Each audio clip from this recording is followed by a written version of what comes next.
All right, good morning. I hope your day has been going well, and I certainly hope you have a good weekend. Monday at 1:10 p.m. at lab, there will be several things due. The density lab that we did on Monday, you'll turn in. Self-corrected problem set number 2 will be due. We'll take seminar self-quiz 2 first, followed by the actual quiz after we self-correct the seminar self-quiz, and then we'll go next door and do the hydrogen spectrum lab. Couple of things. I had a good question this morning about if you use the solve function on your calculator. And if you're doing like a problem set or something like that, just make a note that you've done the solve button on your calculator, and that's fantastic. You can say like use solve, that's all it has to be. But that way I know that you know that it's cool to do it, and that's how you did the process, which is great. You don't have to use the solve function by any means, but if you have it, pretty powerful tool. Second thing is that by the end of the weekend, and give me until like Sunday at 11:59 p.m. because of my schedule, but by Sunday night, you will be able to check your grades online. I need to get today's lab, which doesn't happen until this afternoon, I need to get those grades graded before I can put the grades up. But by the end of the weekend, you will be able to do that. You can enter in your Mount Hood ID number, and your grades will pop up. You can see if you have a class presentation element reserved, which, by the way, the deadline for that is next Friday. You can see if you're registered for your iClicker, all these kind of things. So again, by the end of the weekend, I apologize to those of you in today's lab, because Monday's lab, you did it so much earlier, and it takes a long time for your instructor to get it together. But by the end of the weekend, it's going to be available to you. Any questions? On Wednesday, we left off talking about the importance of these red numbers on the periodic tables in these rooms. They're called the atomic mass, and the version that is used a lot of times as a reason is that it represents the average mass of one atom. So for example, for boron, which we talked about, boron at 10.811, that's the average mass of one atom of boron. However, if I had a big bag of boron and I start pulling boron atoms out, if I could do that, I'd have boron 10 about 20% of the time. I'd have boron 11 about 80% of the time. So those numbers are all statistically generated. They're all artificial, but they can be really helpful, because there's a second use for those numbers, and that's because each of those numbers represents the molar mass of a compound. So for example, for carbon to the hundredths place on their number 6, it's 12.01. That number also represents the grams of carbon you can have in a mole of carbon. And if you have a mole of carbon, you have 6.022 times 10 to the 23rd atoms. So those numbers have two uses. The one is kind of philosophical, kind of cool to know that an atom of carbon, 12.01 AMUs on average, whatever.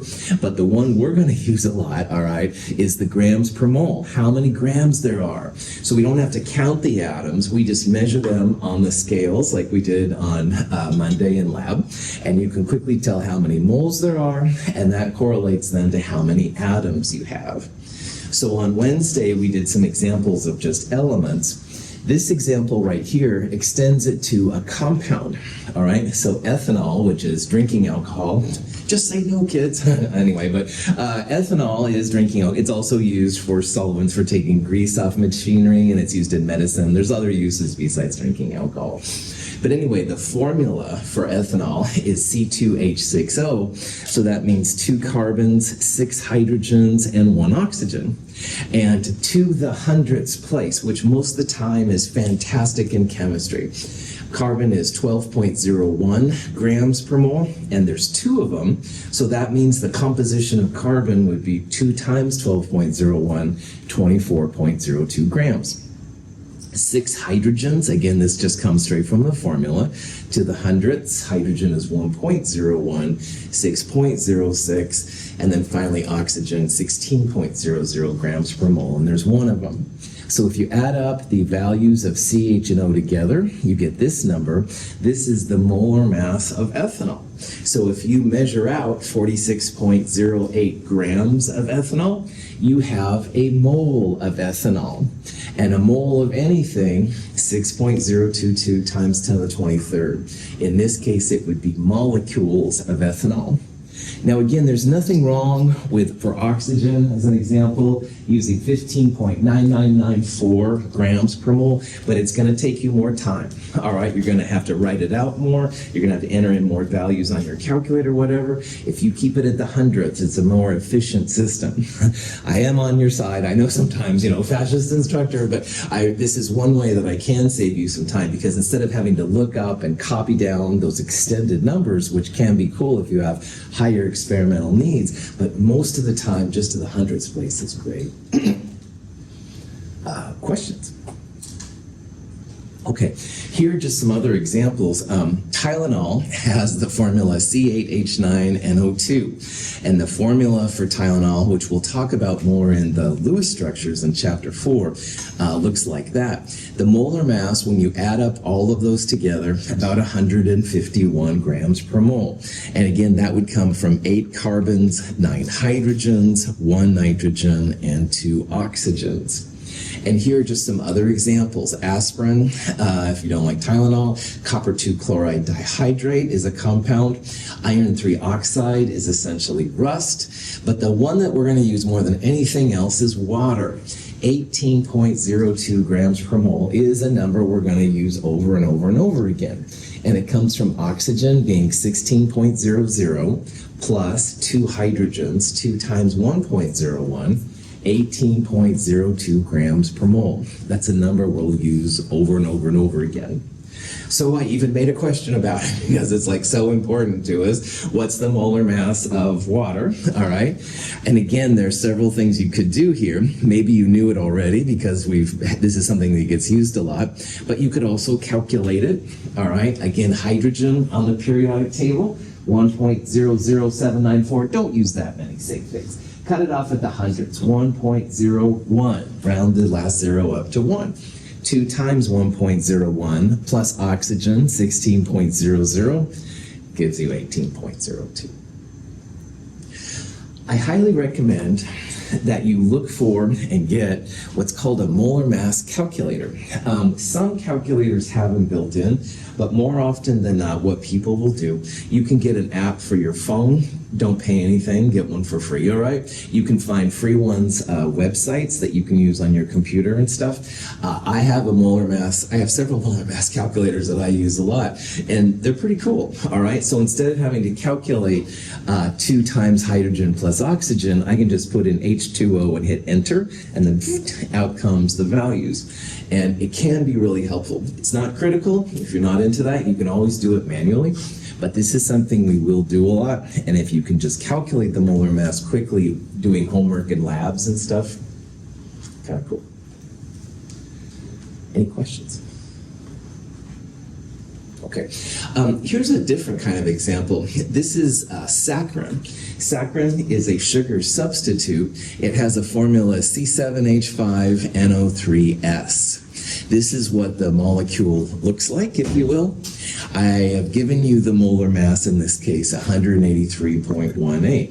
You could calculate this, though. You would just take 7 times carbon plus 5 times hydrogen plus N plus 3 times oxygen plus sulfur. So again, that's where the molar mass calculators can be cool. You can just figure them out pretty readily. But anyway, in this question, we want to find how many saccharin molecules as well as how many carbon atoms are in a 0.0400 gram of this compound, okay? And this is absolutely something we can do now. So grams can be turned into moles using the molar mass, the grams per mole. You could calculate it, but in this question, I've given it to you. So the first thing we'll do is we'll go grams to moles using the molar mass. And once you have the moles of the object, that's where Avogadro's number pops in, 6.022 times 10 to the 23rd. Because a mole of anything has this many pieces. Now for this first part, we're going to figure out the molecules of saccharin in a mole of saccharin, in this many grams of saccharin. But we'll see we can extend this to atoms as well. So this first part, excuse me, here's the grams of saccharin that we're given. We're going to turn grams into moles using the molar mass. And again, notice here, starting unit cancels out. You want the grams on the bottom. We'll have only moles left at this point. And then once we have moles, that's where Avogadro's number pops in, because you always have an Avogadro's number in a mole. In this case, it would be molecules of saccharin in a mole of saccharin. So you can see the grams cancel out, the moles cancel out. You're going to have just molecules. This is a 3 sig fig number. This is 5 sig figs. This is 4 sig figs. So the smaller sig figs, 1.31 times 10 to the 20th saccharin molecules. So more than a billion saccharin molecules in a very, very small amount of saccharin. Any questions on that? Yes? I thought Avogadro's number was for atoms. You can have an Avogadro's number of roses. You can have an Avogadro's number of donuts, all right? It's like a dozen. And just like a dozen is used for donuts and roses and cars and whatever, the Avogadro's number is the same kind of thing, all right? You can use it for atoms, definitely. You can use it for molecules like we're doing here. You could also use it for pennies and donuts and anything else, all right? It's a very versatile number. So in this case, because we have a compound, that's why we're figuring out the molecules. On Wednesday, we did an example with magnesium, which was an element. So in that case, we're taking the element and turning it into atoms and stuff. Really good question. Yeah, it's a very, very versatile number. So, other questions? All right. Now here's a little extension. The formula itself of saccharin, C7H5NO3S, it has 7 carbon atoms per saccharin molecule. So if you count up the number of carbon atoms in here, there's 7. So what we have here is the number of molecules, and each molecule of saccharin has 7 carbons. So if you take that number we just calculated and realize that one molecule of saccharin has 7 carbon atoms, we have another massive number, which represents the number of carbon atoms. So compounds are just mixtures of elements, or a molecule is a mixture of atoms. So in this case, we're figuring out the number of carbon atoms in a molecule. And again, it's just massive number. Now, if we wanted to find instead, say, oxygen atoms in this sample, instead of 7 over 1, saccharin has 3 oxygens right there. So we would have 3 oxygen atoms in one saccharin, all right? Or if it was hydrogen, it would be 5 hydrogen atoms per molecule. This is just another little twist you can do on these things if it's ever anything you want to do. Cool.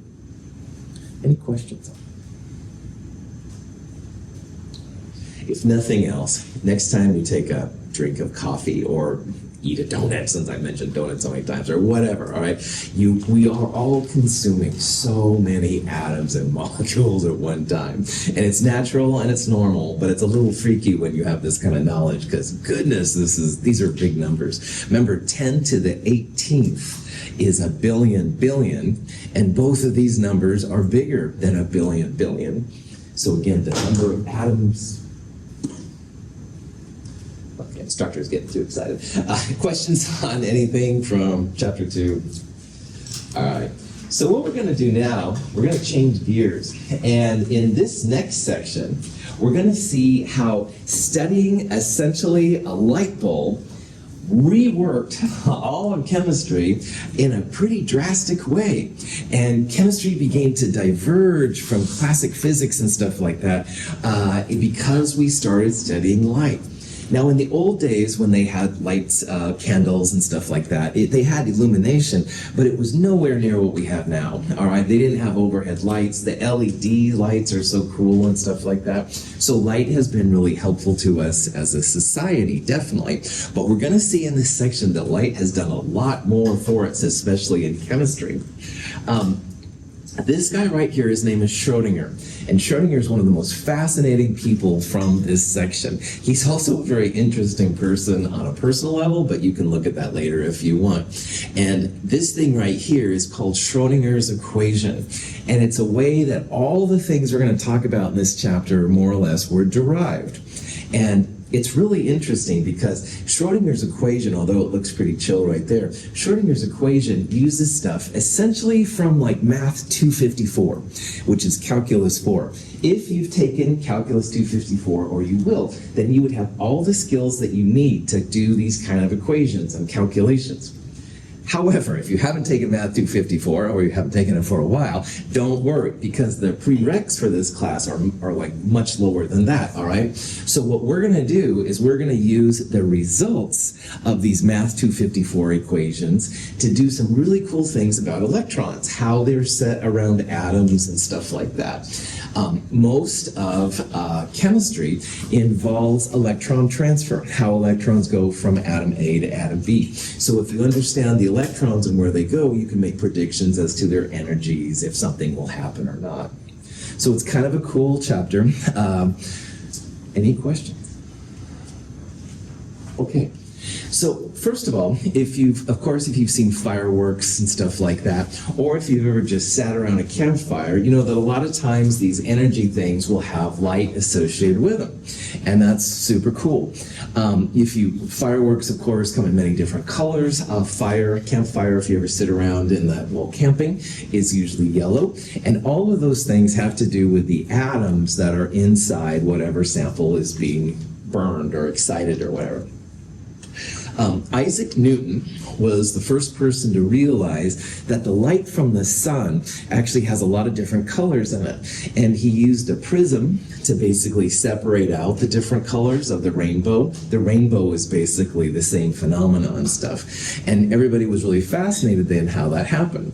And then later on, this guy Maxwell, he started studying waves, which was part of light, and he ended up realizing that there's a lot more than just visible light out there. So the electromagnetic spectrum is light plus other things. It's light plus radio waves and X-rays and all kinds of stuff. And finally, they also realized that light's a little bit more complicated than you might think. It actually exists in what they call the wave-particle duality. And what that means is light behaves both as a wave and as a particle. So all these things are things we're going to explore in this chapter. It's a different kind of chapter, but again, from this came the knowledge of how electrons are placed around atoms. And from there, we can start making predictions as to how they'll react. So light is cool. Color is cool. This is basically what Newton did. He took sunlight, put it through a prism, and he saw lots and lots and lots of different colors. And there's always kind of a pattern from this. Red will be on one side, and blue, purple will be on the other side. These are called the visible lights, visible spectrum and stuff. Visible light is a form of electromagnetic radiation, which emanates from the source as waves. The waves are electric and magnetic fields oriented perpendicular to each other.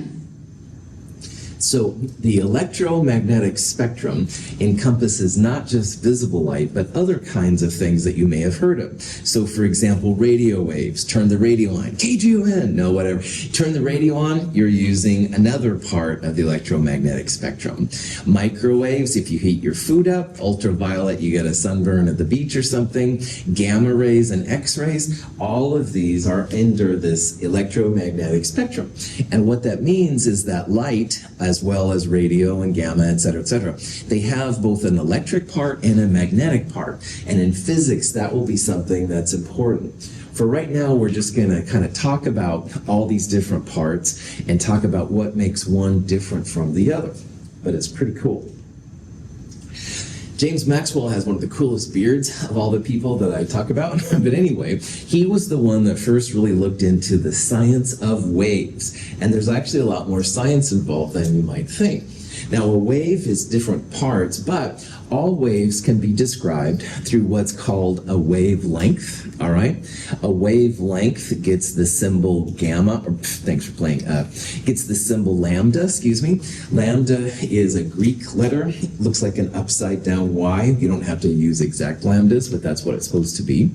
Also, waves will always have a frequency, and the symbol for frequency technically is another Greek letter called nu. It looks like an italicized V. If you write a V, that's fantastic. Waves will also have nodes and amplitudes, which we'll mention briefly, but the wavelength and frequency is what we're going to focus on here first of all.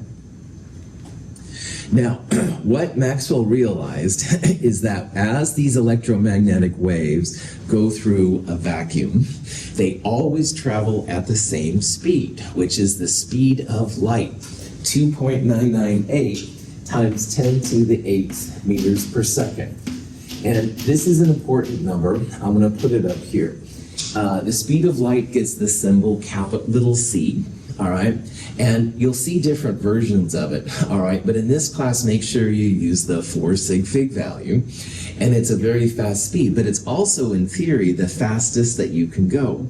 So if you're into Star Wars and Star Trek, these kind of things, they're going like warp drive and stuff like that, hyper thick speed and stuff, in order to supposedly bend time. That's a whole different thing.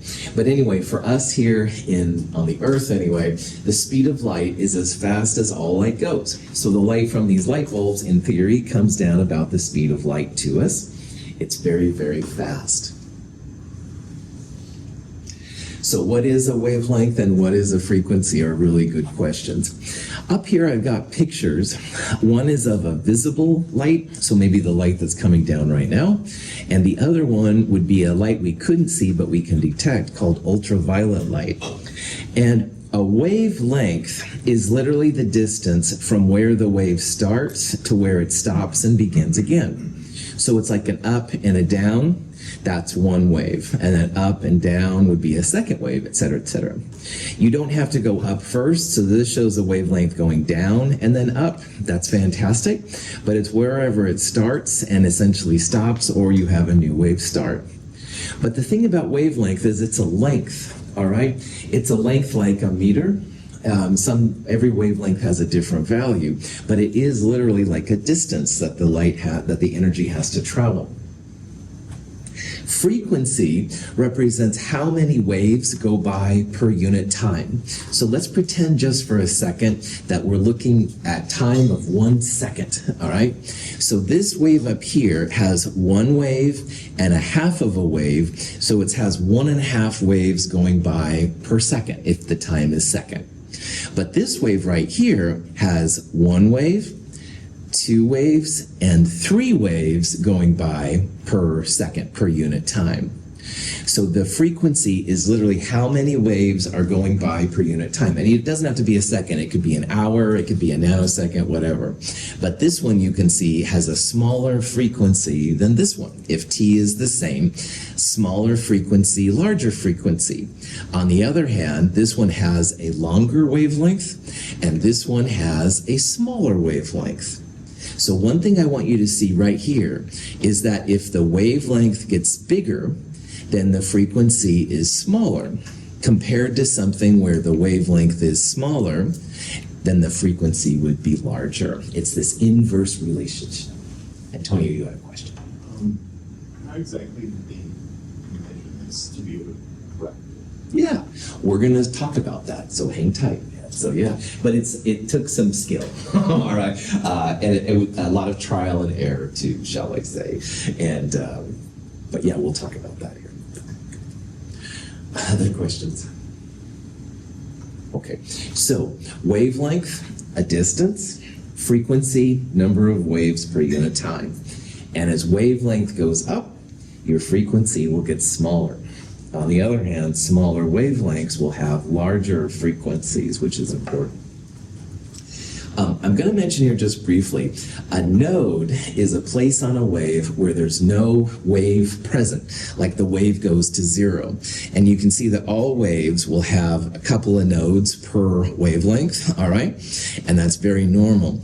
Nodes will be important to us because we're going to see that these waves will represent electrons, and if there's a node, there's no electrons, no glue for the atoms to stick together. We'll talk about that more coming up here too. Other questions? Okay.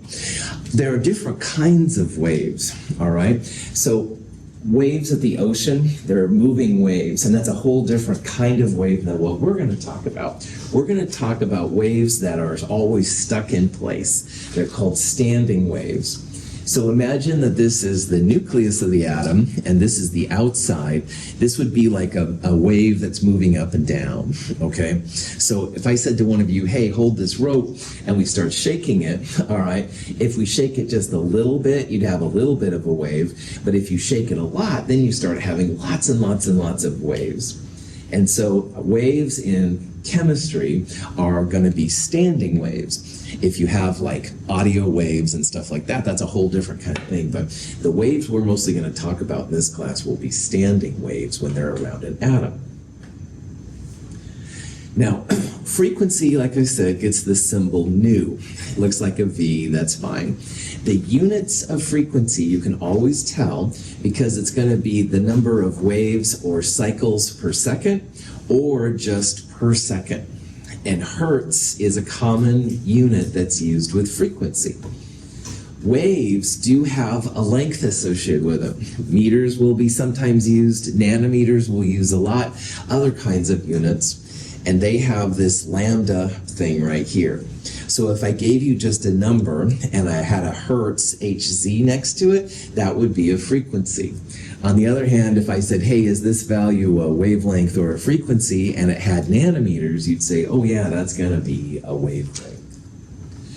And the cool thing that happened is that if you know the frequency and you know the wavelength and the units are correct, frequency times wavelength always equals the speed of light, 2.998 times 10 to the 8th. So your wavelength has to be in meters, your frequency has to be in cycles per second or just per second.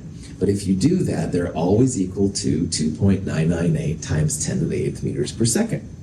And this is why bigger wavelengths will have smaller frequencies, because the two of them together must always equal the speed of light. On the other hand, if you have a smaller wavelength, you'll have a larger frequency, again, because always related there by the speed of light. Officially, it's in a vacuum, but most of the time you can use that in our Earth-based atmosphere as well. It works out pretty well. Okay. Now, for visible light, the reason that red light looks to us different than yellow, which looks different from, say, blue, is because of the wavelengths and the frequencies. So what we have right here is a wave. This right now, it's kind of a green. It's getting kind of a yellow color now, you can see, getting kind of orangish maybe. And as it keeps going, it should actually get to kind of a red color. So notice that the waves are getting longer, all right? These numbers right here are the actual wavelengths of the visible light. Red light has a bigger wavelength than, say, blue light or purple light. And yellow and green and those kind of things are in the middle. Sometimes scientists use this Roy G. Biv to represent the visible colors. But the important thing for us is that why red is different than blue or violet, which is different than green, it's all about the wavelength. We also know that as you go down here, wavelengths are getting bigger, 400 to 600 to 800 down here, et cetera, et cetera. So if wavelengths are getting bigger, frequencies would be getting smaller this way. Or frequencies would be getting larger this way because the wavelengths would be getting smaller. It's an inverse relationship there between the two of them. So our eyes are basically visible light spectrometers, visible light detectors, all right? And they work basically in this range, just a little bit less than 400, maybe up to 750 or so, depending on who you talk to. But that's what we use. You never have to like any of the movies I recommend. However, in the Predator franchise, Predators, okay, if you haven't seen Predator, don't worry about it. But if you have, you'll appreciate it, man, because he's like going through the different wavelengths. He's trying to see it. Sometimes you'll see things differently in other wavelengths than you'd see at visible light. And again, you don't have to watch those to appreciate this, but new Predator movie coming out in November. All right, Prophet back on. Sorry. All right, yes, I like the Predator series. All right, shut up, Michael. Prophet back on. Visible light's cool. Questions? Good. All right, so let's look at an example. One of the values for the wavelength of red light, 700 nanometers, all right? And what we want to do here is we want to calculate the frequency. All right, so one of the things that's going to be really important in this class is that you know how to go from nanometers to meters. So a nano is associated with 10 to the minus 9. So a nanometer, 10 to the minus 9 meters. You can also divide both sides by 10 to the minus 9. That gets rid of this number. 10 to the minus 9 on the top bottom becomes 10 to the positive 9 on the top. There are 10 to the 9th nanometers in 1 meter. And I don't care which one you use, but you are going to need it as we go through this section. So if you want to calculate the frequency, we have to go through the speed of light, which is meters per second. So if you convert the nanometers over into meters, all right, I use 10 to the minus 9 meters per nanometer. So 700 times 10 to the minus 9th, that comes out to be 7.00 times 10 to the minus 7th meters. This would be the wavelength, but in meters now, not in nanometers.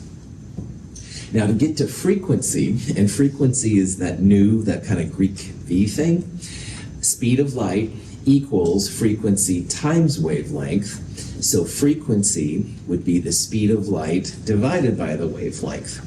So if your speed of light is in meters per second, and it should be, and you divide by meters, the meters cancel out, and you're left with what looks like 1 over seconds.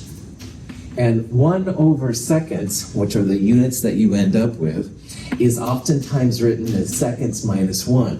Like in math, x to the minus 1 is 1 over x. This is the same kind of thing. But if you don't like my inverse seconds or 1 over seconds, you can also use what's called the hertz. Hertz was a scientist who did a lot of research in this area. Apparently he was embarrassed to have this named after him, but it's actually pretty cool. If you have an FM radio, you are listening to radio stations in a megahertz frequency. Mega is 10 to the 6. So my beloved KGON, I don't really listen to KGON that much, but it's fun to talk about. I think it's 92.3 megahertz. So that would be 92.3 times 10 to the 6 hertz. Woohoo! And AM is a kilohertz. If you listen to AM radio, those would be whatever number times 10 to the 3rd hertz. Yes. What's the negative one next to the seconds? Totally. So if you see that, all it means it's like 1 over whatever it is, okay? So in this case, 1 over seconds can be written as seconds minus 1. That's a really good question. Sometimes in this class, you'll see grams, moles minus 1, and this is just grams divided by moles as an example. So if you see it, it's just used sometimes in chemistry/science. Cool question. Because it's just an inverse function, right? Yep, just an inverse function, absolutely. Good, good, good. Questions? All right. So this is an example of how to do this for red light, visible light, using a wavelength, turning it into a frequency. But the thing about it, the electromagnetic spectrum is much more than visible light. So this is the complete electromagnetic radiation spectrum. And again, all of these have wavelengths, distances, they all have frequencies, so many waves going by per second. But notice this, how it goes. Visible's kind of right here in the middle. There's gamma rays over there, radio waves over here. So gamma, X-rays, ultraviolet, visible, infrared, microwaves, radio waves, all the same. They've all got wavelengths, they all have frequencies, et cetera, et cetera. The top part up here shows the wavelength in meters. So radio waves can actually get pretty long. Like here's a radio wave that's 1 meter. Humans are 1 to 2 meters, more like 2 meters probably, but anyway, they're pretty big and stuff. And then as you go down in wavelengths, like visible light we saw was roughly 10 to the minus 7 meters a little bit ago. Those guys are like bacteria, all right? But then X-rays are very small, 10 to the minus 10 meters, and gamma rays are really, really small. However, as the wavelengths get smaller, going right to left, these numbers down here are frequencies. And notice how they get bigger. So wavelength goes down, frequencies go up, or vice versa, okay? This is a pattern you see. But again, that's why it's so cool. The predator, like I said, our eyes only work in here, but if in theory, predator and things like that would work in ultraviolet or infrared. Someone told me that bees can see in the ultraviolet range to see where nectar is and stuff. I thought that was cool. Anyway. All right. Rabbits mate in very unusual, expensive gardens is one way to talk about this range of EM spectrum. So rabbits is radio, gamma is garden, stuff like that. Not super critical. But what I do want you to get across is that all the light we're seeing is really limited to a pretty narrow electromagnetic spectrum part. And so that's why in astronomy sometimes you'll hear about radio telescopes, or even they have some gamma ray telescopes now. You can detect other things if you can detect these other wavelengths and frequencies. So this is a question you might see. It says, which of the following produces radiation with the highest frequency? Okay, so frequency in this particular graph goes left to right. So gamma has the highest frequency, radio and microwave would be on the lower side. So going through these, microwave ovens use microwaves, all right, if you heat up your popcorn or whatever, and that's big, but not as big as a lot of them. However, it is bigger than radio, all right? Radio should be down here on the left, where after highest frequency, radio, thanks for playing, radio wouldn't have as big of a frequency as microwave does. Now, radar is actually an acronym for radio detection and recognition. It's a radio-based thing where they can detect airplanes and stuff like that coming in. But for our purpose right now, R there is radio. So this radar, is similar to FM. Microwave is still the highest frequency. And finally, I put up here cosmic rays just for some type of a humor. Cosmic rays are supposedly what made the Fantastic Four. Again, don't have to watch any of the movies I recommend. But cosmic rays are essentially particles from the sun. All right, it's a whole different kind of thing. They aren't part of the electromagnetic radiation. So that's just a silly answer. So anyway, of all of these, you can probably see microwave then would be the highest. These two are both radio. This isn't even an electromagnetic radiation source. Questions? Now, Lord Kelvin. Kelvin is the Kelvin of the Kelvin temperature scale. And in science, that's important, all right? 0 Kelvin, all matter stops. Kelvin's always positive, all that kind of jazz. However, the scientist Kelvin, I've got some problems with, and this is why. In 1900, he made a speech to the Royal Academy of Science, and he basically said, you know, no one else should really go into physics, because really everything's been figured out. We know they have thermodynamics and classical physics and stuff like that. He said, really everything's been done except for a couple of clouds, he called them. There are 2 clouds he talked about, and the reason I want to bring this up is because each of these clouds blew science wide open. And he was so arrogant. That's why Kelvin always kind of gets under my skin a little bit, although I do like the temperature scale. So anyway, I just want you to first of all know that in science, you should always be open, all right? And if someone says, oh, you shouldn't do that, don't believe that, because there's always going to be something more to learn. So when Kelvin was boasting, essentially, one of the clouds was what they called the failure of what's called the Michelson-Morley experiment. And this is a physics phenomena that we're not going to talk about, but the failure led to Einstein's special relativity, which is a huge part of science, very, very important, but again, not really as applicable towards chemistry. But the one we're going to talk about is the other cloud. He said the inability to understand black body radiation. And we're going to see that the inability to understand it led to quantum theory, which is really what this chapter is all about. So just realize that if someone ever says, oh, we figured it all out, we're good. No, you haven't. All right? Be kind of open to it. See, there's always ways to refine even the things you have. So I just wanted you to know to follow your heart. So let's talk about this ultraviolet catastrophe a little bit. This was kind of interesting. If you've ever heated a piece of metal super hot, like at first it gets red hot, and eventually it'll even go white hot, all right? You keep adding energy to it. So on this graph right here, this line represents what they thought would happen according to classical physics. They thought, hey, you keep adding energy, it's just going to go up, up, up, up, up, up, up, up. No problem. What they actually found was that depending on the temperature, there was a threshold, and after that it went down to zero. So you'd think according to classical physics, and if you just think about it, like it might just keep on going up, up, up, more energy out, etc. But they actually found there was a maximum, and nobody could figure out what was happening. A metal bar, like all objects at room temperature, emits infrared radiation.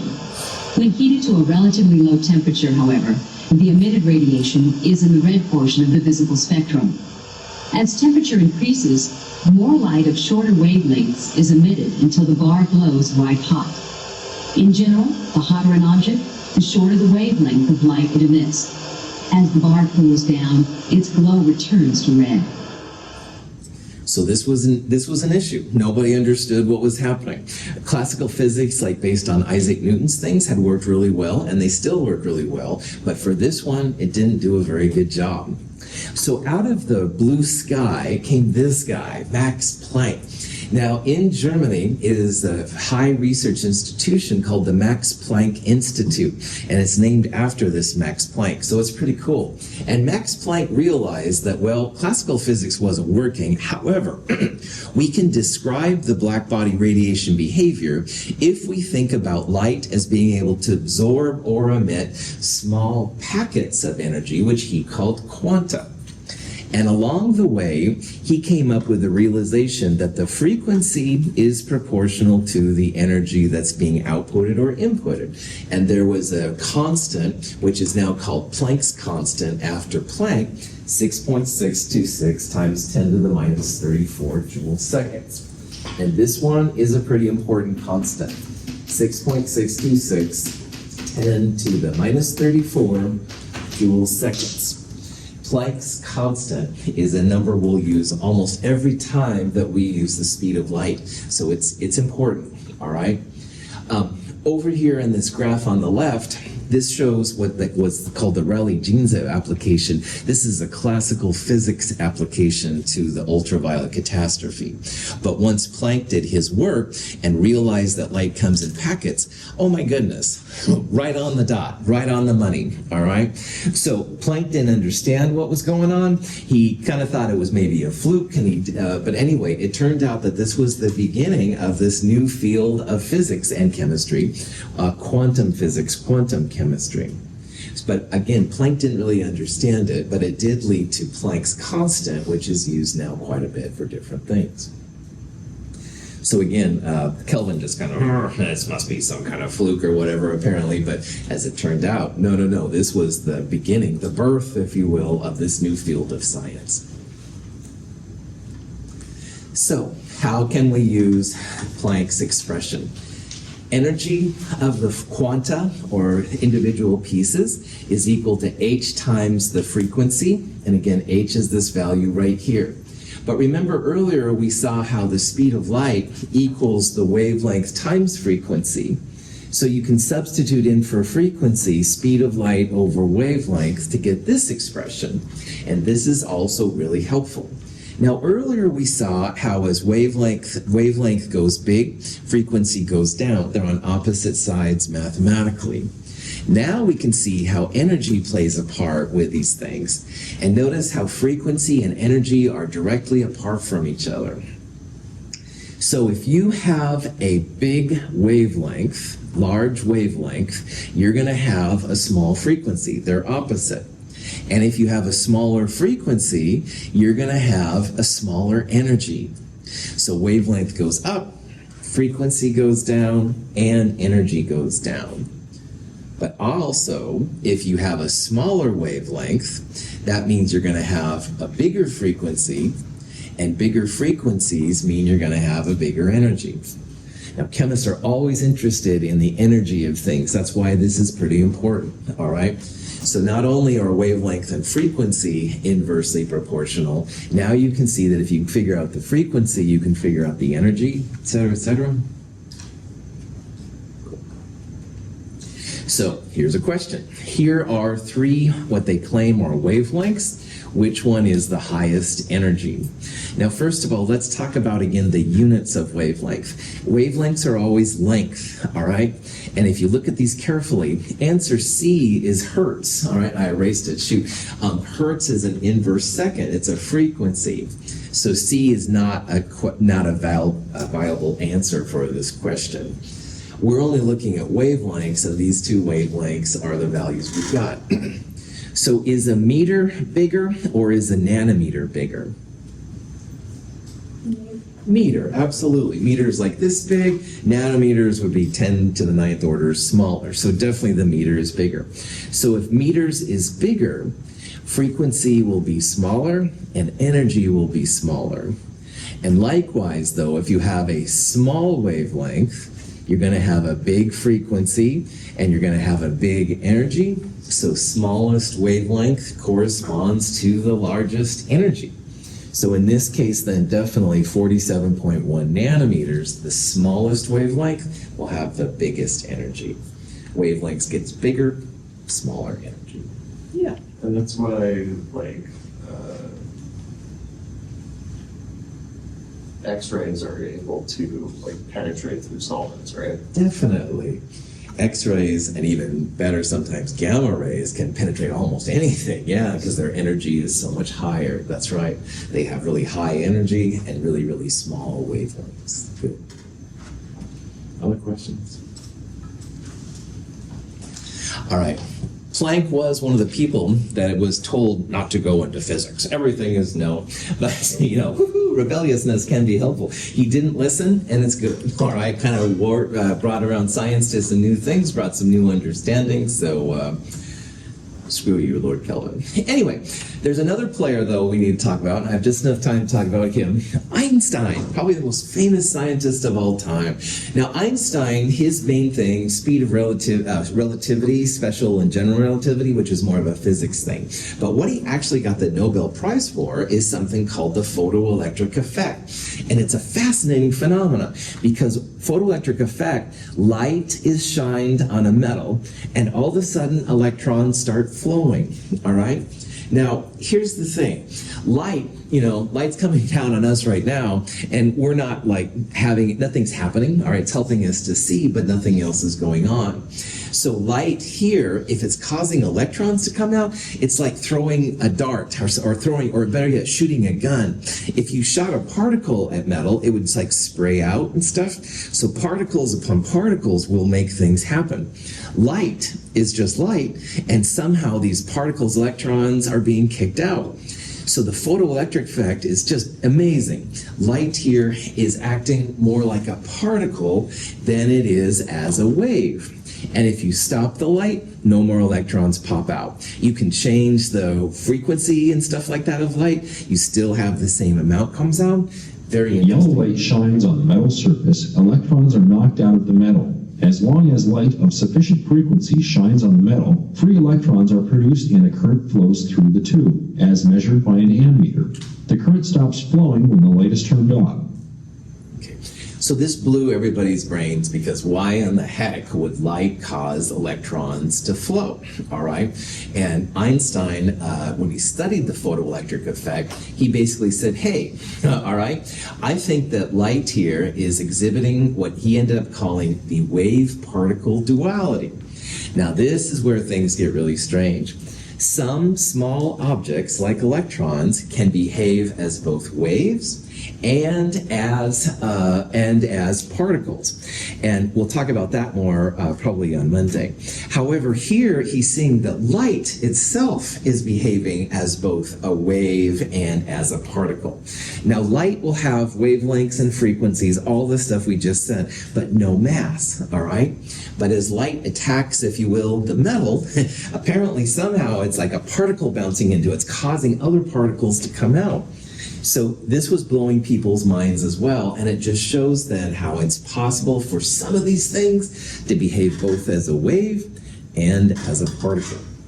We're entering a world where our day-to-day, our macro world, doesn't always make sense on this atomic world, and it's both freaky but also exciting at the same time. Right. So what happened then, and I'll just show you the beginning of this question, what ends up happening is that if you can think about these particles of light having particles, and they call them photons. So instead of having electrons as the smallest piece, you can think about light as having photons. And what we'll do on Monday is we'll go through this example. You can calculate the energy of one photon and a mole of photons. And what we'll do I'll show this more on Monday, is you can take that energy equals h nu, so translate the frequency we calculated earlier times Planck's constant, you get a really small joules per photon. But you can also figure out how much it is per mole, because good old Avogadro's number works for so many things. In this case, it's for photons of light. You turn this into kilojoules, you end up with this number, and this is actually a number that's able to break chemical bonds. You can do chemistry by just shining light on something. You don't have to add HCl or anything like that. You just shine light on it, it starts to react. I'll talk about this more on Monday. All right, thank you for being here. Have a great weekend. I'll see you on Monday.